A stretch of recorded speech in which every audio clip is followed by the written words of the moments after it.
Halo semuanya, apa kabar dan selamat datang di Autonet Next. Di sebelah kanan kita adalah sebuah Corolla.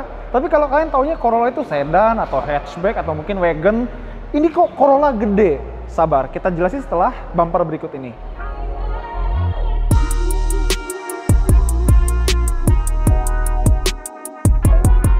Ya, jadi Corolla gede di samping kita ini adalah Corolla Cross. Jadi ibaratlah ini Corolla Altis yang kemakan iklan peninggi badan di Instagram, terus dia nge-gym dikit biar agak keker. Jadilah mobil ini.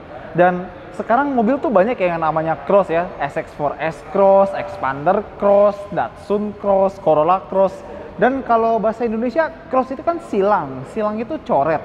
Jadi ini adalah Corolla coret. Dan sekarang kita mulai pembahasan dari desainnya. Mobil ini yang kita lihat sekarang adalah yang gasoline biasa, yang bensin biasa, bukan yang hybrid. Di Indonesia dia ada dua tipe, yang seperti ini, yang bensin biasa dan yang hybrid. Cuma dua itu. Yang ini harganya 457,8 dan yang hybrid harganya 497,8. Itu on the road Jakarta.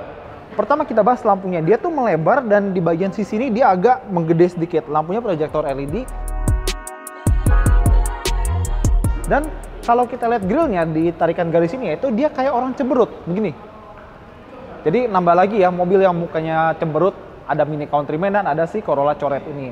Dan cara buat bedain yang hybrid dan non-hybrid itu relatif gampang kalau dari penampilan. Kalau yang hybrid, logo Toyotanya ada biru-birunya dan lampunya ada biru-birunya. Kayak orang bengep habis dihajar masa gitu kan. Tapi tenang, aksesoris banyak, ganti lampu sama ganti logo, gampang. Nah, kalau misalnya kita lihat di bawah sini, dia ada fog lamp dan ada cladding-claddingan biar seperti SUV atau crossover sejati. Dan ngomong-ngomong SUV atau crossover, ini adalah pertama kalinya Corolla berbentuk crossover atau SUV. Dan sepanjang 60 tahun lebih Corolla tuh emang ada macam-macam bentuk bodi. Ada Corolla sedan yang kita kenal, Corolla Altis, atau ada Corolla hatchback. Yang generasi sekarang keren banget, sayang nggak masuk sini. Ada Corolla station wagon atau estate, namanya Corolla Fielder. Terus ada Corolla minibus atau MPV, namanya Corolla Verso. Dan akhirnya ini, si Corolla coret, Corolla Cross. Kalau kita lihat peleknya, kita turun sedikit ya, dia pakai pelek yang ukurannya terbilang gede buat sebuah crossover atau SUV normal. Dia pakai ukuran ring 18 dan lebar tapaknya ini ya, dia 225 dan sidewall-nya 50. Sebenarnya nggak tipis-tipis amat dan proporsinya tuh pas. Jadi peleknya nggak kegedean kayak pelek becak atau delman, tapi nggak kekecilan juga, jadi pas. Dan dia pakai ban Michelin Premasi. Premasi ini ban Michelin yang buat irit-iritan. Karena ban Michelin Premasi ini juga ada di Toyota Prius dan Toyota 86. Tapi 86 irit gak sih? Ya udahlah, sekarang lanjut. Kalau misalnya kalian lihat di kaca di pojok kiri sebelah penumpang, kalian bakal lihat siluet si Corolla Cross. Ini sebenarnya ada dua alasan. Yang satu buat keren-kerenan, yang satu fungsional. Pertama ya buat keren-kerenan aja. Ada detail siluet Corolla Cross dari samping. Kedua, ini sebenarnya fungsional. Jadi ini amit-amit ya. Misalnya kacanya retak kenapa-napa, misalnya ketimpa nangka, ketimpa duren, pemiliknya tuh bakal lebih prefer kaca yang asli, yang ada siluet ininya dari Toyota, bukan kaca aftermarket yang murahan. Jadi dengan menempelkan siluet si Corolla Cross ini jadi sedikit nambah duit buat Toyota. Nah, kalau kalian tadi udah lihat siluet si Corolla Cross, itu dia meng-highlight atau menonjolkan bagian fender bagian depan sama belakangnya. Dan kalau kita lihat dari depan persis agak sampingan seperti ini, kita bakal lihat tuh kalau fender itu emang agak berotot dan kayak kekar gitu, menjulur keluar dari bodinya. Kesannya lebih gagah sebagaimana sebuah crossover seharusnya. Di depan sini ada sensor buat hujan, ada juga sensor buat lampu otomatisnya, dan di atas kita dapat sebuah sunroof dan roof rail. Di sini dia ada panel pemisah antara fender dan pilar A, dan pilar A-nya tuh sampai pilar C juga misah antara atap dengan bodi. Jadi harusnya gua suspek mobil ini harusnya bisa dibikin two tone atau dua warna kayak CHR. Kan kalau CHR ada yang atap hitam dan bodinya warna lain seperti itu.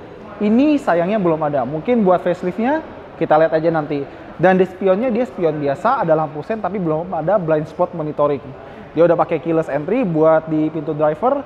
Dan kalau kalian merhatiin beberapa mobil baru kan aturannya adalah ban tidak boleh melebihi lebar bodi. Makanya di sini ada plastik yang kayak dicubit dikit biar agak lebaran. Dan lagi-lagi Toyota ingin membranding Corolla Cross ini sekuat mungkin, makanya ada tulisan Corolla Cross lagi di lampu depan sama di pilar D. Sebelumnya lampu belakang ini buat lampu siaganya dia LED, tapi bohlam-bohlam kayak lampu sen, lampu mundur dan lain-lain masih bohlam biasa. Kembali ke dua lampu ini, Jadi dua lampu ini adalah lampu kabut belakangnya. Jadi di tuas lampunya itu ada switch buat lampu kabut belakang. Kalau kita nyalain, ini nanti nyala warna merah. Dan di negara-negara subtropis yang suka ada salju atau kabut yang lebih tebal daripada negara kita, ini udah standar, udah biasa. Jadi lampu kabut di satu sisi dan biasanya di sisi sebelah sini lampu mundur atau dikosongin sekalian, seperti itu. Dan kalau misalnya kita lihat di bagian atas, dia ada antena shark fin, ada roof spoiler, ada wiper, dan ada defogger. Ada juga buat semprotan kaca belakang di sebelah sini. Tapi perbedaan antara yang hybrid sama yang biasa, kalau yang hybrid dia ada power back door, pintu bagasi elektrik pakai sensor sliding. Yang ini nggak ada, jadi kita buka pintunya seperti biasa. Dan di sini ada kamera parkir by the way. Dan dia bagasinya sekitar 487 liter. Sebagai gambaran, Mazda CX-5 sekitar 420 atau 440 kalau nggak salah. Intinya ini lebih luas daripada CX-5 dan nggak cuma ini, di kantong kanan sama kiri masih ada space ekstra. Kalau misalnya kita lihat di bawah sini, dia ada dongkrak, terus ada ban serep, pelek kaleng, space saver. Dan kalau kita lipat bagasinya, ada yang harus kalian notice. Karena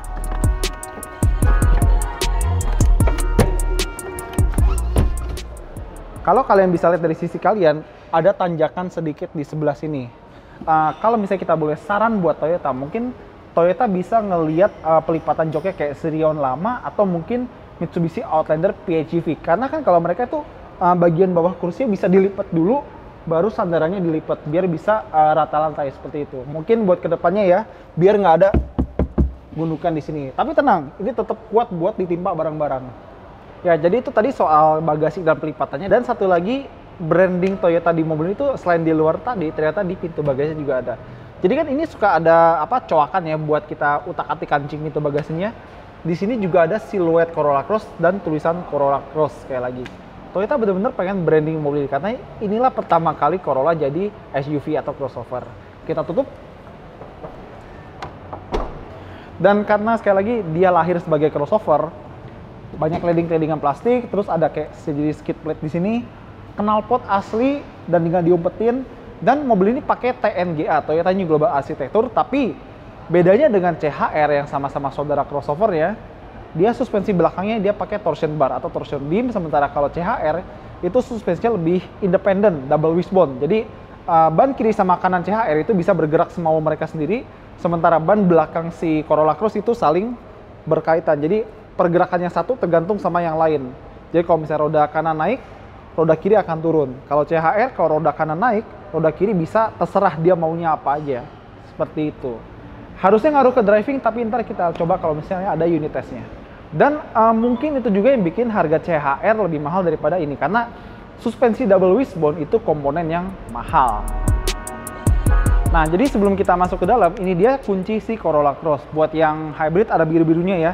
Dan di bagian permukaannya dia ada glossy-nya, dan kalau di belakangnya dia full plastik. Karena ini bukan hybrid, tombolnya cuma lock, unlock, sama panic button. Kalau yang hybrid ada tambahan buat power back door-nya, seperti itu. Dan kalau kita tarik, anak kuncinya seperti ini. Dan kita masukin lagi. Nah, seperti gue bilang tadi, dia udah keyless entry dan ada tombol start stop, tapi keyless entry cuma di pintu driver. Kalau kita tap, ada dua garis di handle pintu driver, dia ngunci dan spionnya ngelipat. Tapi kalau misalnya kita grab handle-nya, kita pegang handle-nya, dia langsung ngebuka kuncinya dan kita bisa masuk. Dan sebelum kita masuk lagi, mobil ini punya ground clearance sekitar 161 mm. Sebagai gambaran, Honda CR-V Turbo, dia sekitar 180 atau 190 lebih dikit gitu. Jadi ini 2 cm lebih beke atau lebih pendek daripada CR-V Turbo. Tapi kalian jangan langsung mikir, waduh nanti ini gampang mentok, ini gampang mentok.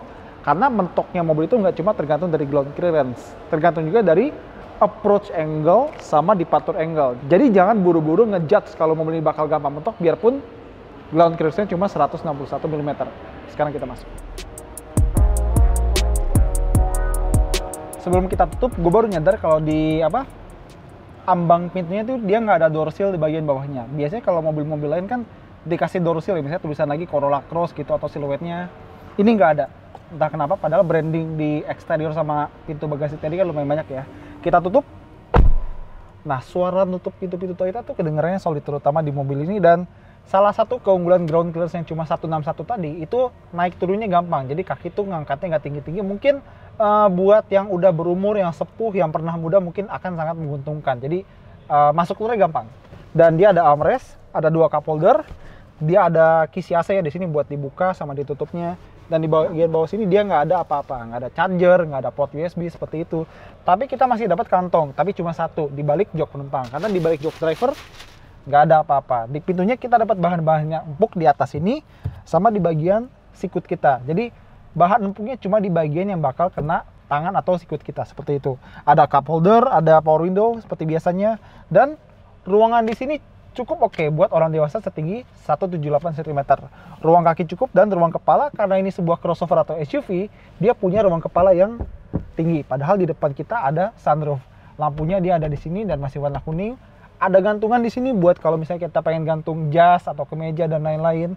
Dan kalau kita duduk di tengah, ada satu hal yang lumayan mengejutkan buat gua, karena mobil yang punya armrest tengah di sini ini biasanya keras. Ini enggak. Jadi kalau misalnya ada orang duduk tengah nyender tuh relatif empuknya sama kayak jok di sebelah kanan sama kirinya. Jadi bisa enak dan dia nggak ada posisi tidur yang tinggi. Jadi lantainya tuh relatif rata dan kalau mau duduk pengen enak. Kita masih dikasih sabuk pengaman 3 titik buat semua penumpang belakang dan ada jok Isofix. Jadi kalau mau bawa child seat gampang. Dan kalau misalnya kalian punya kayak Outlander Sport atau Subaru XV, mungkin kalian ngerasa sandarannya itu terlalu tegak di bagian belakang sini. Yang ini enaknya dia bisa diatur meskipun cuma 1 step. Jadi bisa agak rebahan dikit dan ruang kepalanya jadi jauh lebih bagus daripada posisi yang lebih tegak tadi.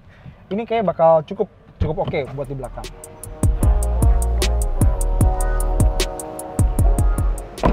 Sekarang kita di depan dan suara tutup itu solid dan berasa berat ya. Jujur kalau secara desain tidak ada yang mengejutkan atau wah di sini, karena ya ini Corolla, ini Altis gitu. Setir Altis, monitor Altis, AC Altis, semuanya di sini Altis. Dan untuk bahan-bahan di sini cuma plastik, biasa. Di sini empuk, benar. Tapi di bagian driver sini keras, di sini empuk, bagus.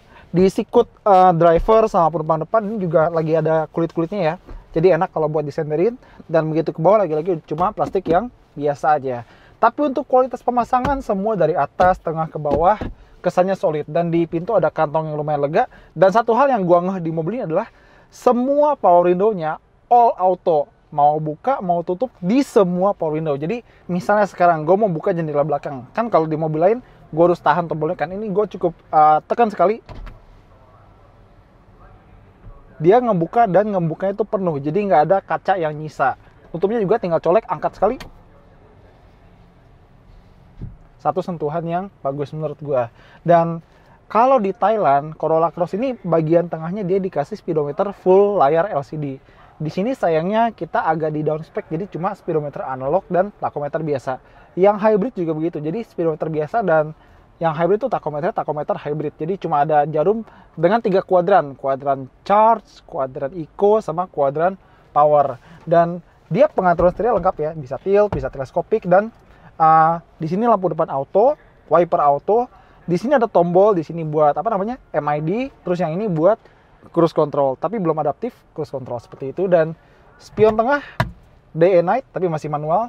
Sun visor, dia ada cermin dan lampunya otomatis nyala kalau kita geser cerminnya. Di bagian penumpang dia juga sama ya. Dan saat kita duduk di sini, feelingnya tuh feeling pede karena ini sebuah crossover yang agak lebih tinggi daripada sedan. Kalau kalian suka posisi yang semi commanding, mungkin kalian akan cocok dengan mobil-mobil crossover seperti ini. Nah, sekarang kita lanjut ke bagian tengah. Karena di sini kita dapat sistem infotainment yang ya kita bakal explore fiturnya nanti. Cuma kata Toyota, khusus buat pasar Indonesia ada fitur NFC buat ngebaca saldo uang elektronik. Jadi di sini ada menu e-money, tap. Nah, dia ada gambar mandiri e-money. Kita curiganya dia coba bisa baca e-money mandiri doang, tapi kalau nggak dicoba nggak tahu ya. Kita coba aja, kita pakai dari bank lain. Sensornya sekitar sini kalau nggak salah. Fail to read the card tracking. Ya jadi mungkin benar-benar cuma e-money doang.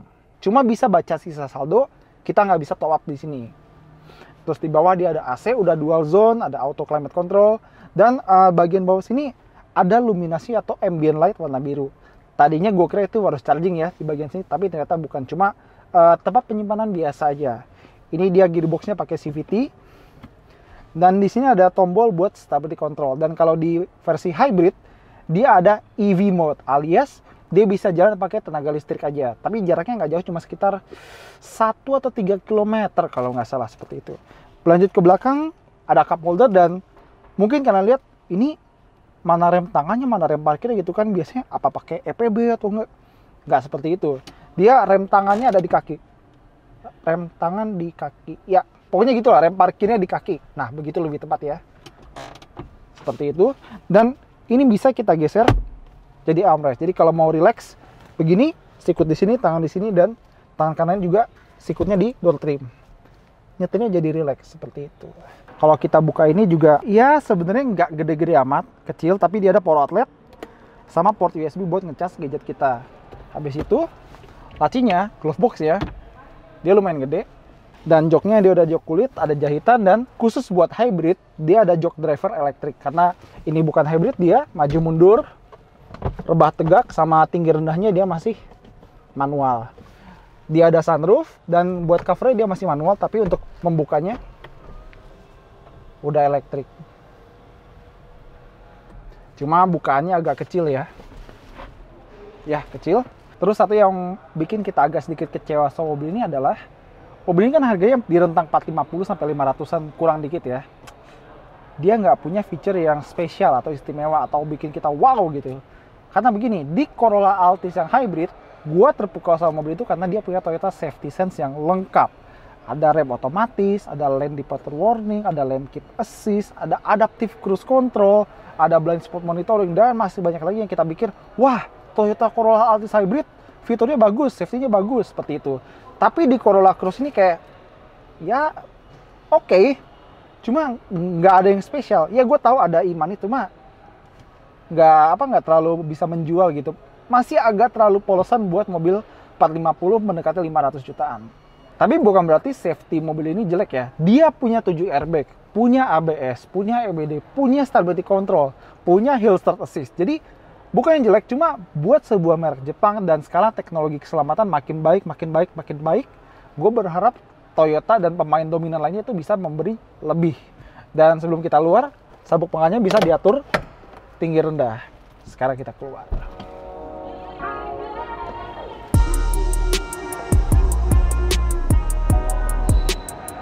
Nah, sekarang kita mau buka kap mesinnya, tapi sebelum itu, kalau misalnya kalian bisa lihat dari sisi kalian, mobil ini overhang depannya atau jarak dari roda depan ke hidung mobil yang paling depan itu mancung banget. Mungkin filosofi Toyota, orang mancung rezekinya lancar kali ya.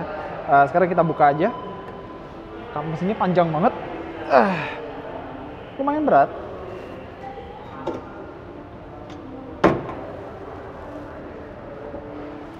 Nah, karena ini yang non-hybrid, kita dapat mesin 1800 cc 4 silinder, kodenya 2ZR FE, Dual VVTi, dan ini nggak di cover, jadi emang kelihatan berantakan. Pertama-tama, ini dicat ya, dikasih perdam, tapi satu hal lagi soal branding. Kita udah lihat banyak label atau logo Corolla Cross di luar, di dalam, tapi di sini, di sisi driver juga ada emboss Corolla Cross lagi. Mobil ini lebih banyak logonya daripada Mini Cooper ya, luar biasa. Dan pertama-tama mobil ini punya posisi mesin dia agak rendah ya, seperti mobil-mobil TNGA lainnya.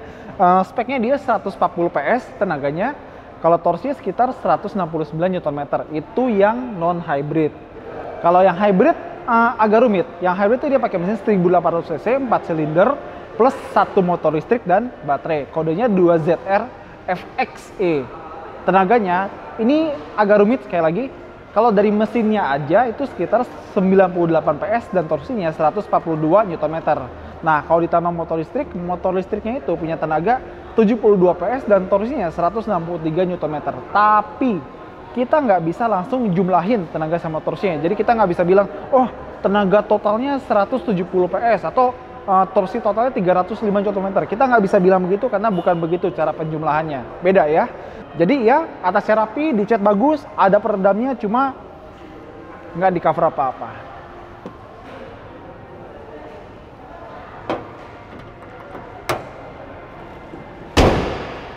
Oke, jadi kesimpulan dari first impression Toyota Corolla Cross ini adalah, ya ini Corolla, tapi bentuknya SUV atau crossover, seperti itu aja.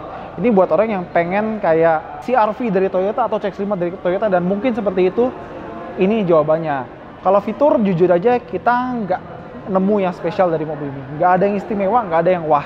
Bahkan CX-30 atau CX-3 aja feature-nya masih lebih banyak daripada mobil ini. Dan kayaknya Toyota bikin mobil itu sengaja buat nge-push orang ke versi hybridnya. Karena seperti kita bilang tadi, hybridnya itu cuma selisih 40 juta daripada yang versi non-hybrid ini. Jadi biar orang-orang tuh terpancing buat nyobain yang versi hybrid. Yang ini ada cuma buat pelengkap doang, seperti itu. Oke, jadi itu aja dari Auto Red Max. Makasih banget udah nonton, dan kalau misalnya kalian suka video ini, jangan lupa jempolnya, jangan lupa komentarnya, dan jangan lupa subscribe-nya. Dan buat video ini, kita berterima kasih banget sama Toyota Auto 2000 Tebet, dan tidak ada intervensi dari mereka soal pembuatan review ini. Oke semuanya, saya Hilarius Satrio, pamit undur diri, hati-hati di jalan, dadah. Dan kalau misalnya kita duduk di tengah, awas jatuh ntar.